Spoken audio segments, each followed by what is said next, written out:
तर नमस्कार मित्रांनो, मी सुमन पवार मराठी स्पेशलमध्ये तुम्हाला सर्वांचं पुन्हा एकदा स्वागत करत आहे। वाजलं 7:33 7:30 वाजलेले आहेत आणि जस्ट सीएनजी वगैरे सगळं भरलेलं आहे। आज थोडं सीएनजी खूपच कमी होतं, भाग्य काढलं होतं, त्यामुळे फुल करून टाकले।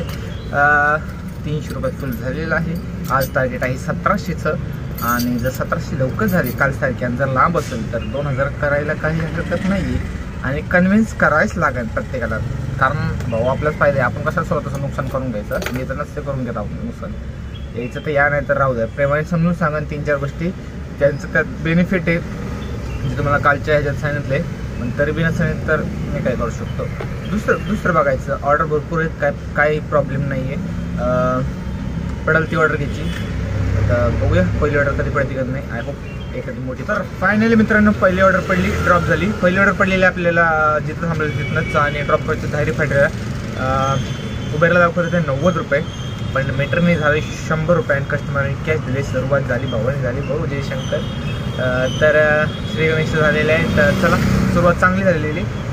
कस्टमरला सांगितलं बाबा असं असेल तर ठीक नाही, काय प्रॉब्लेम नाही।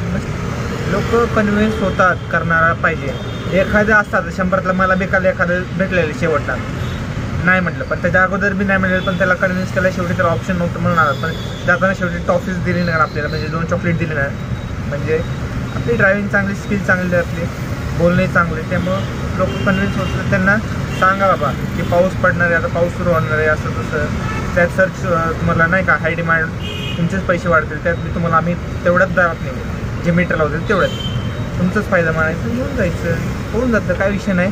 सुरुवात चांगली झालेली तर आता बघूया धायरी फाट्यावरून आपल्याला नेक्स्ट ऑर्डर कधी पडली कधी नाही। आय होप एखादी मोठीच ऑर्डर आहे, 100ची पडली तरी ठीक आहे, काय हरकत नाही, मोठी पडली तर दिवस पावलं चालतं। तर मित्रांनो बराच वेळ झाला, टेक गेला वेळ नाही भेटला, कारण बॅक टू बॅक ऑर्डर पड होते।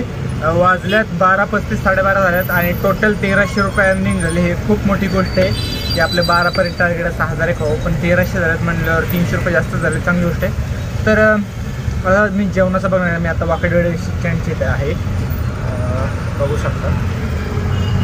एवढा सगळी जरी बघितलं ना कळतं की वाकडेवाडी स्टँडला आहोत आपण। आणि आत्ताचं जे कस्टमर होतं त्यांचं म्हणणं असं होतं की नाही परवडत नाही असं तसं, इतके दिवस आम्ही कसं परवडून घेत असेल विचार करा। आणि त्यांचं म्हणणं असं होतं की असं कसं परवडल्याशिवाय कोण करतं का? आता आमचं आम्हाला माहिती, इथं कस्टमर तिथं आम्ही, लॉस तर लॉस, लय दिवस लॉस झाला, आता तुमचा लॉस व्हायला लागला, तुम्हाला प्रॉब्लेम व्हायला लागला काय? ते चॅप्टर असतात लोक ते किती काय म्हणतील, नाही सगळं चालतं, इथं चालत नाही असं बी म्हणतात लोक, आमच्या तर चालतं तुमच्या तर चालत नाही, असं काय नाही म्हणायचं, मीटरनीच या म्हणायचं, चालतं बरं म्हणायचं। 10-20चा फरक पडतो। आत्ता एका मॅडमला ते सांगितलं आणि उत्तरला म्हणलं 10-20चं थोडी फरक आहे, हा म्हटला 33 रुपयाचा फरक होता मित्रांनो। उबेरला जी अमाऊंट दाखवते आणि मीटरने जे येते 33 रुपयाचा फरक होता। 10-20 म्हणून ती म्हणायची गोष्ट असते 10-20, पण ते 30 ठीक आहे, 30 बी काही वाईट आहे, पण आमचं नुकसान आहे ना, तुम्हाला 33 रुपये कमी आले, आता ते 33 सिग्नल नसते तर 30 धरा, 30 रुपये काय रे मित्रांनो, नाही त्यावेळेस 30 रुपये आपण असे घालतो चहा पाण्यात, समजा चहा पाणी प्यायचं नसेल तरी असंच घालतो कुठं, काय नाही एवढं 10-20ने काय फरक पडत नाही। आणि ते बी आमच्या हक्काचे, फुकट मागत नाही, 30 रिपीट करण्यात मजा नाही आहे। तर बघूया आता एक 10 मिनटं थांबून इथं पडले तर ठीक, नाही तर पुढे एक नाश्ता सेंटर मला माहिती आहे, तिथं जाऊन जेवण करू, काहीतरी खाऊ, भूक लागली। तर फायनली मित्रांनो बराच वेळ थांबल्यानंतर तिकडनं एक ऑर्डर पडली आपल्याला धानोरी DY पाटीलला। आपण आत्ता आहोत धानोरी DY पाटीलच्या इकडे कॅन्टीन आहे आपल्या त्याच्यामागं गेट बघा, इकडे गेट आहे DY पाटीलच्या इथं आहोत आपण आत्ता।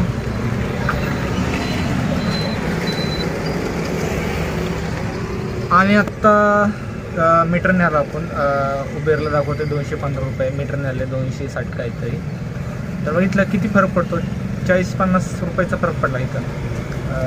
215चं काहीतरी होतं, 243 झाले, नाही 243 नाही 260 काहीतरी झालं, 43 रुपयाचा असं काहीतरी फरक पडला, 43 का 40 रुपये धरू पण हे खूप मोठी गोष्ट आहे नाही का, की एवढं नुकसान करतो, इतके दिवस आपण स्वतःचं नुकसान करत होता, काय तेच रिपीट करायचं, आता चांगले दिवस आले, आता सोडायचं नाही, माघार घ्यायची नाही, प्रत्येकाला मीटरनेच न्यायचं, नसं येत तर नको म्हणायचं, तिथं थांबायचं, कोण येतं दुसरं त्याला बघायचं, त्याला बी समजून सांगायचं ते भाऊ मीटरनेच जा, बाकी काय।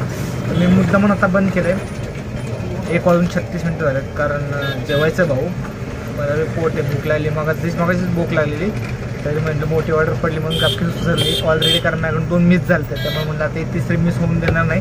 फुल असा हात लावून नाही का पडले गपकी सुचरली आणि लगेच तिथंच थांबलेलं. मॅडम लगेच आले. मॅडम मला असं पण ठीक आहे काय मोठे लोक आहेत. आता इथं कॉलेजला येणारे बाहेर आलेले लोक असतात ते मोठी लोक असतात त्यामुळं ठीक आहे काय हरकत नाही. आता इथनं आपल्याला बाहेर निघाले आणि डाव्या साईडला खाऊ गल्ली मी येताना बघितले आणि इथं पहिले आलेलं मला माहिती मी तर जर आलं असतं तर तिथं माहीत नसतं तर असं कसं कोणाला तर विचारलं असतं.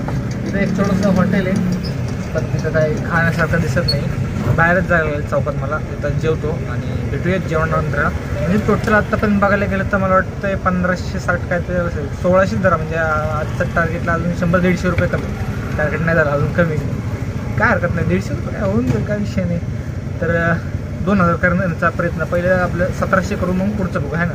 1700 तर होऊन जाईल आता काय विषय नाही. पहिले जेवणानंतर एक ऑर्डर पडलेले उभाचीच दुसरा कोण आहे बादशाह इथं सध्याला 80 रुपयाने ऑर्डर पडलेली आणि त्यानंतर एक मीटरने भेटलं आजोबा त्यांना घेऊन आलो मी इकडे. एक वागलची सोसायटी आहे सोसायटीचं नाव नाही भेटलं लक्षात नाही प्रकाश पडा फक्त हां ह्या सोसायटी झालं कारण इथं ऑर्डर भरपूर आहेत पण छोटे छोटे आहेत ओल्याला.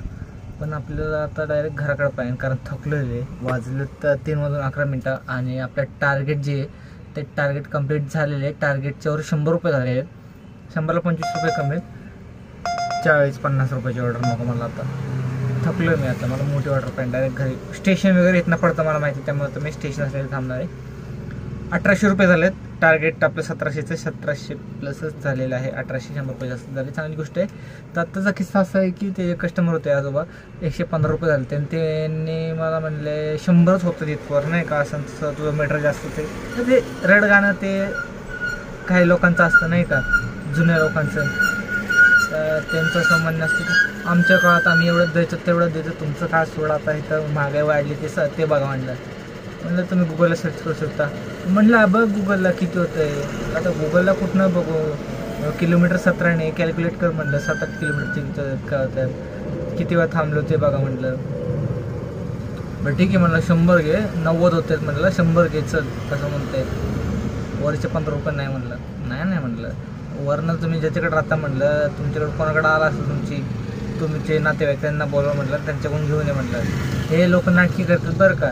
तुम्हाला वाटत असणार आहे नाही का मात्र सिनियर सिटीजनला असं कसं बोलतो प्रेमानेच बोललो आहे पण तू असं कसं नाही 15 रुपयासाठी कशाला त्रास द्यायचा काय नाही. शाळा करतात आपल्याला एडप करतात ही जुनी लोक भाऊ तुझ्यापेक्षा 10 पावसाला जास्त बघितले पैसे वाचवण्यासाठी असं करतात ते. आणि एवढा मोठा सुसाईड करायचं म्हणल्यावर त्यांच्याकडे 20 रुपये नाही का शेवट काय आलं तुम्हाला कळलंच. मग म्हणलं नाही म्हटलं नाही का 5 मिनटं म्हटलं नाही आहे भैया. पाकिटात 5 रुपये ठेवलेले त्यांच्याबरोबर आजी होते 5 रुपये ठेवले म्हणले ये लो 5 रुपये इतना ही अभी इससे ज़्यादा नहीं हो सकता नहीं क्या 47 रुपयाची ऑर्डर पडली इससे ज़्यादा नहीं हो सकता म्हणलं 5 भेटले अजून 10 आहेत अजून 10 द्या म्हणलं. मला माहिती आहे त्यांच्याकडे पैसे माणूस बघून कळते आणि तो हॉस्पिटलला आले त्याच्याकडे पैसे नाही म्हणलं कसं मग नाही हो क्या भैया तुम लोग 20-20 रुपये छोड़ देते तुम 10 रुपये नहीं छोड़त म्हणलं हक्का पैसा आहे म्हणलं पाहिजे ना म्हणलं. मग काढले भाऊने कोपरीतनं पैसे बंडलच काढलं बरं का 100चा खाट लगेच आतमध्ये 20 नोटा आणि मग 10ची नोट काढून दिली. आता काय बोला बघा बरं या माणसाला इतके पैसे असून सुद्धा 10 रुपयासाठी होता. अशीच लोक असतात. लोक बघून ओळखायला शिका. धंदा करताय तुम्ही लोक ओळखायला शिका. मी जर समजा मोठी सोसायटी आपल्याला माहिती इथं पैसे आहेत पण समजा असं नाही का गरीब आहे झोपडपट्टी तिथं 10 काय 20 सोडत माहिती गरीब आहेत नाही का पण तिथं असं कधी होतच नाही. तो स्वतः माणूस म्हणतो ॲडजस्ट करत तोंड बघून कळत राहिलं तिथं आपल्याला. पण इथं हो नाही इथं काढले का नाही शेवटी कोपरीतनं पैसे निघले का नाही 10 रुपयावरती 10 काय 100 मोठा होता वेगळा बंडल होता. लय लोक डेंजर भाऊ. तर असं कोण व्यवसाय करत असेल नवीन असतात ना त्यांना असं जर कस्टमर भेटून पैसे नाही चला आपल्याला काय म्हणायचं जाऊन घेऊन ये म्हणायचं थांबतो म्हणायचं. इथं फ्लॅट नंबर बिलेट नंबर विचारायचं त्यांचा कुठल्या विंग खाली सोडतो पर आतमध्ये घेऊन गेला तो आतमध्ये पर विंगच्या खाली. आता मीटरने आले साजी की मी बी नाही म्हणणार नाही मला काय मीटर वाढतं चल म्हणणार मी. तिथनं परत जिथं ड्रॉप करायला मला तिकडं परत पिकअप ड्रॉप करायला लावलं तरी काय प्रॉब्लेम नाही. पण मला बी असं थोडंसं वाटलं की नाही करायचं, जाऊ दे. पण म्हटलं पण का, माझे पैसे मी का, कारण मला आता तिथनं परत बाहेर आलो मी, त्याचे पैसे कोण देणार. तिथं थांबून देत नाही आतमध्ये, बिल्डिंगमध्ये कसं थांबून देणार. इथं बाहेर थांबू शकतो मी. इथं माझ्या पाठीमागं बी 3-4 रिक्षा आहेत आणि एक कॅब आहे. इथं म्हणजे लय गर्दी असते आणि इथनं आता ऑर्डर पडणं स्टेशनला जरा अवघड दिसते. ठीक आहे, काय किस्सा सांगायचा होता आजोबांचा, अशी बी लोक असतात. तर डेंजर आजोबा होते बा. तुम्ही असं नवीन ड्रायव्हर असाल तर फसू नका. पैसे असलं सगळ्यांकडून पैसे घ्या, त्याशिवाय लोक रिक्षात चढत नाही, रिक्षात बसत नाही. हॉस्पिटलला गेलेला माणूस काय असणार आहे का बिन पैशाचा. एखादा गरीब असता तर ॲडजस्ट करा बिंदास, काय प्रॉब्लेम नाही. पण सोसायटीतला असतात अजिबात ॲडजस्ट करू नका. सोसायटीवाल्यांकडले पैसा आहे हो, बिना पैशाचे नाहीत ते. उगाच काय एवढा मोठा सोसायटीत राहतात. तर 1800 रुपये झालेत, अजून 200 रुपये करूया. इथनं साहजिक 200च्या वरच आपल्या घराकडं जायचं. पण घराकडं पडतं का नाही हे मुसीबत आहे. आय एम वेटिंग फॉर घराकडं. आता इथनं जास्तीत जास्त खराडी किंवा कोंडवा, खराडी किंवा कोरेगाव पार्क असे पडतात इथनं ऑर्डर. तसं पडलं तरी काय प्रॉब्लेम नाही मला, कारण इथनं डायरेक्ट स्टेशन पडणं जरा अवघडच आहे, नशिबाचा खेळ आहे. तर मी आता बघतोय इथनं खराडी, कारण वाघोलीच्या इकडे डायरेक्ट खराडीवरनं जर इथनं पडली 100, 150, 200 रुपये काय असेल ते. तिथनं कोरेगाव पार्क किंवा कल्याणनगर IT इंडस्ट्री, तिकडनं मग स्टेशनवरनं स्वारगेटवरनं घर आलं आपलं. पण एवढं व्हायला किती वेळ लागतं बघा. आता 3 वाजून 16 मिनिटं झाल्यात. तर बघू आता नेक्स्ट ऑर्डर कधी पडते कधी नाही. मित्रांनो आपण आलो स्टेशन, म्हणलं होतं ना तिकडनं भाडं भेटते बरं.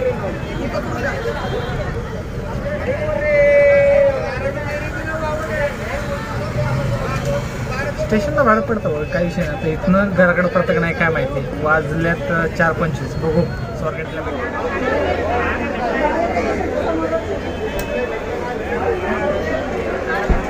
फुल गर्दी पण ऑर्डर भेटा नाही घराकडे. तर मित्रांनो बऱ्याच वेळानंतर एक जण भेटला आपल्याला, डायरेक्ट ठरवून 100 रुपयाने. बालगंधर्व इकडं आहे ऑपोजिटला, शिवशक्ती लॉज आहे, तिथं एकाला सोडला आता आपण. 100 रुपये ठरवून आणलेलं, म्हणजे की चांगले आहे. असं बघितलं तर 80-90 होतं, 10-20 इकडे तिकडे होतं, काय विषय नाही. तर आत्ता इथनं स्वारगेटला भेटेल का काय वाटतं मला. भेटली नाही भेटली 5 मिनटं थांबायचं निघायचं. कारण जेवढं आज बघितलं आहे, काम केले ते खूप चांगलं केलं आहे. रोज असंच व्हावं बघू पुढचं. तर फायनली मित्रांनो येता म्हणलं नाही का अपेक्षित नव्हतं पडेल, पण पडला बघ घराकडंच नेमकं 67 रुपयाने. सहकारनगरला आता आपण आहोत, सहकारनगर तिकडे शिंदे हायस्कूलच्या इथं एक ड्रॉप होता. आता म्हटलं इथनं जरा काय आता काय सांगू लय जवळचे. तर म्हटलं आता इथं बंद करून टाकू. वाजल्यात 5:32. खूप छान व्यवसाय झाला आज. असाच रोज व्यवसाय हो, ईश्वरचरणी हीच प्रार्थना देवा. तर चला आजचा हा ब्लॉग इथं संपूया. भेटूया नवीन ब्लॉग मध्ये. तोपर्यंत शुभरात्री. चला.